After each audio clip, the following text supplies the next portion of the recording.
আজি ৰাইজৰ দলৰ প্ৰতিষ্ঠা দিৱস সোণাপুৰৰ দিচাং ৰিজৰ্টত আয়োজন প্ৰতিষ্ঠা দিৱসৰ কাৰ্যসূচী পুৱা মূল কাৰ্যসূচীৰ পূৰ্বে জুবিন ক্ষেত্ৰত আশীষ গ্ৰহণ কৰে ৰাইজৰ দলৰ নেতৃবৰ্গই পঞ্চম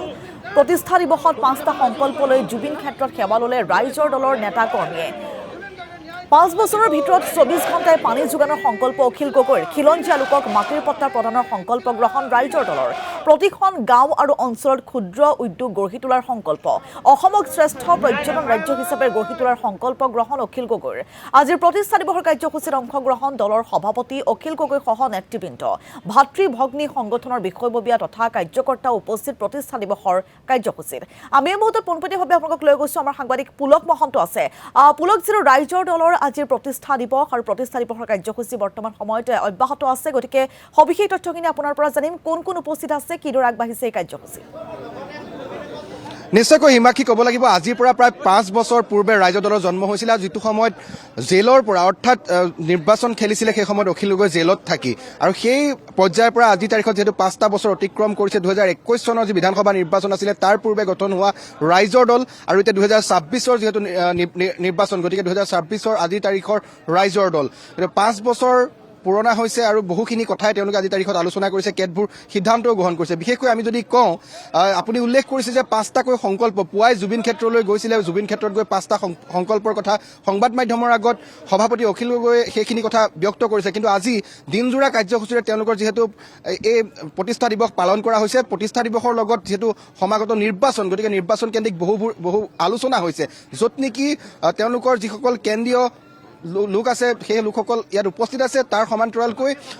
যিসমূহ তেওঁলোকৰ ভাতৃ ভগ্নী সংগঠন আছে প্ৰত্যেকটো সংগঠনৰে ইয়াত তৃণমূল পৰ্যায়ৰ পৰা আৰম্ভ কৰি তেওঁলোকৰ প্ৰত্যেকটো বুথ পৰ্যায়ৰ যিসকল কৰ্মী আছে সেই কৰ্মীসকল ইয়াত উপস্থিত আছে সংকল্পসমূহৰ কথা ইতিমধ্যে আপুনি উল্লেখ কৰিছে তাৰ সমান্তৰালকৈ তেওঁলোকে কেইবাটাও নিৰ্বাচনী ইস্তাহাৰ আজি তাৰিখত গ্ৰহণ কৰিছে প্ৰায় 20টাকৈ ইছ্যু তেওঁলোকে আজি তাৰিখত প্ৰথম সত্ৰত তেওঁলোকৰ যিখন বৈঠক হৈ গ'ল সেই বৈঠকত তেওঁলোকে সেই 20টাকৈ ইছ্যু তেওঁলোকে কি ইছ্যু লৈ ৰাইজৰ কাষলৈ যাব কি প্ৰতিশ্ৰুতি তেওঁলোকৰ সেই নিৰ্বাচনী ইস্তাহাৰত থাকিব এই সকলোবিলাক কথা তেওঁলোকে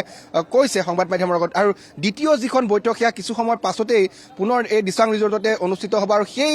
দ্বিতীয়খন বৈঠকত তেওঁলোকে আলোচনা কৰিব আচলতে কোন সমষ্টিত 2026ত ৰাইজৰ দলে প্ৰতিদ্বন্দ্বিতা আগবঢ়াব আৰু কোন প্ৰাৰ্থীক সেই বিশেষ আসনসমূহ দিয়া হ'ব তাৰ সমান্তৰালকৈ যিহেতুকে বিৰোধীৰ যিহেতু মিত্ৰতাৰ কথা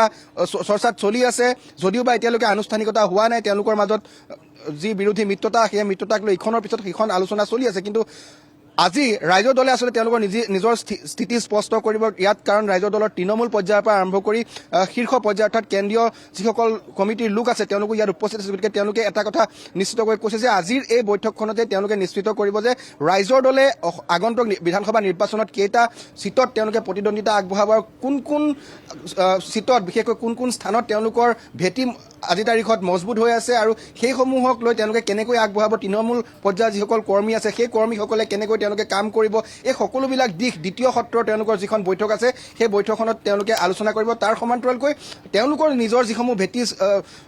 মজবুত থকা যিসমূহ আচলতে তেওঁলোকৰ সমষ্টি আছে সেই সমষ্টিসমূহ বিচাৰিব এক প্ৰকাৰ দাবী জনাব বুলি তেওঁলোকে কৈছে সেয়া লাগিলে ব্ৰিগবাডাৰ কংগ্ৰেছেই হওক বা অসম জাতীয় পৰিষদে হওক যিসমূহ বিৰোধী আছে বিৰোধীসমূহক তেওঁলোকে আজিৰ এই বৈঠকৰ পাছতে আচলতে এক প্ৰকাৰ তেওঁলোকে দাবী জনাব বা আহ্বান জনাব যে কোন সমষ্টিত তেওঁলোকৰ ভেটি আজি তাৰিখত সুদৃঢ় হৈ আছে আৰু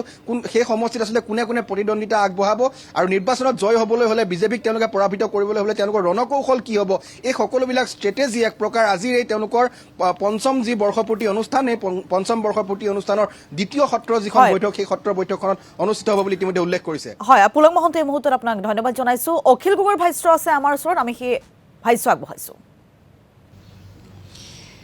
আমাৰ এবাৰ 5টা প্ৰতিশ্ৰুতি অসমৰ ৰাইজৰ কাৰণে আমি আগবঢ়াই লৈ যাব খুজিছোঁ 5টা প্ৰতিশ্ৰুতি 5টা সংকল্প 5টা আমাৰ মেইন কাম কৰিম বুলি আজি আমি শপত ল'ব খুজিছোঁ আমাৰ প্ৰথম আৰু প্ৰধান প্ৰতিশ্ৰুতি প্ৰথম আৰু প্ৰধান সংকল্প প্ৰথম আৰু প্ৰধান গেৰাণ্টিটো হ'ল আমি অসমক 5 বছৰৰ ভিতৰত ত্ৰিফচলী ৰাজ্য বা